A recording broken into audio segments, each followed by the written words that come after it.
So hello everyone, welcome to another mini blog. হ্যাঁ, জানি ব্লগগুলো পোস্ট করতে অনেকটা লেট করে ফেলেছি, কারণ এক্সাম তো আমাদের শেষ হয়ে গেছে অনেকদিন আগে, বাট এখনও এক্সাম ব্লগই চলে যাচ্ছে। বল পরীক্ষা কি লিখবি বল। এটা বলিস না, না না বল বল, আমরা সিলেবাসই জানি না, বল একটু। না লজ্জা করে এতটা। তুই কি লিখবি? কি পরীক্ষা? ও বলে কি পরীক্ষা, লাস্ট একটাই পরীক্ষা বাকি আছে, সেটা হলো সে এই নাটক করে সব দিন। হ্যাঁ গাইস, আমি সিলেবাস জানি না, বাট এক্সাম দিতে আছি। আমি এইবারের মানে থার্ড সেমের একটা সিলেবাসও জানতাম না, মানে পড়িনি বলতে গেলে, ঠিক আছে। আজকের ব্লগে কিন্তু অনেক ফান মোমেন্ট আছে, অবশ্যই ব্লগটা লাস্ট পর্যন্ত দেখো। তো এখানে আমার একটা বান্ধবী আমার পাশে বসে পড়েছিল, যে সবসময় পরীক্ষার সময় আমার সামনে বসে, আর পাশ থেকে শুনলেই এই বান্দরগুলো ব্লগার বলে চিল্লাচ্ছিল। যখন ক্যামেরাটা ঘুরিয়েছি চুপ। হ্যাঁ, এরকম পাবলিক আমি অনেক পেয়েছি, তো আমি জাস্ট ইগনোর করি ওদেরকে, ইগনোর। যাই হোক, এরকম টোন টিটকিরি আমাকে মারতেই থাকে, আমাদের কোনো যায় আসে না। জানি এরকম হয়, সবার সাথেই হয়। গাইস, আমরা চাকদা কলেজে প্রতিদিন পরীক্ষা দিতে গিয়ে আজকের কাছে চাকদা কলেজের কয়েকটা রাধুনিকে খুঁজে পেয়েছি, সেটা হলো আমার সামনে দেখাচ্ছি। কারণ এখন বাজে হলো 9:30, আমাদের 10:30 থেকে এক্সাম।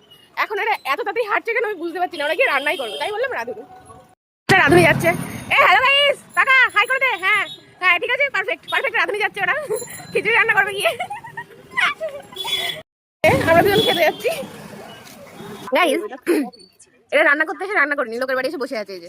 এই যে আমি বললাম রান্না কর, আমরা দুজন খেতে এসেছিলাম, আর ওরা দেখো বসে রয়েছে লোকের বাড়ি। আরেকজন কি করতে তো বলছে? যাই হোক, অনেক আড্ডা দিয়ে এবার যাচ্ছি এক্সাম দিতে, মানে কলেজে ঢুকছি। তো এক্সাম হলে এসে মাথায় হাত পড়ে গেছে, কারণ আমাদের পড়েছে ফার্স্ট বেঞ্চ। মানে আমার এই বান্ধবী আমার সামনে বসে, ও ফার্স্ট বেঞ্চ, তো তার পাশেই আমি। বাট বেঞ্চ মানে যে লেভেলের, এইগুলো হলো স্যার ম্যামের পুরো পাশে থাকি। তো পুরো মাথায় হাত পড়ে গেছে, একটু কথা বলা যাবে না, মানে কি। বসবো ওখানে, ও বসবে, আর এই যে স্যার বসবে। তো আর কি বলবো, একটু কথা বলা যায় না, চাকদা কলেজ জানোই। বাট তুলনামূলক কম গার্ড পড়েছিল, একটু আলোচনা করে লিখতে পেরেছিলাম। এক্সামটা মোটামুটি হয়েছিল, তারপরে আমরা বাইরে বেরিয়েছিলাম।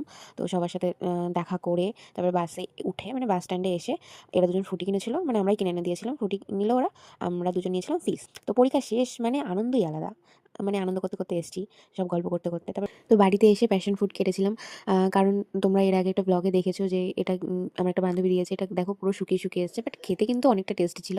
তো ব্লগটা এতটাই।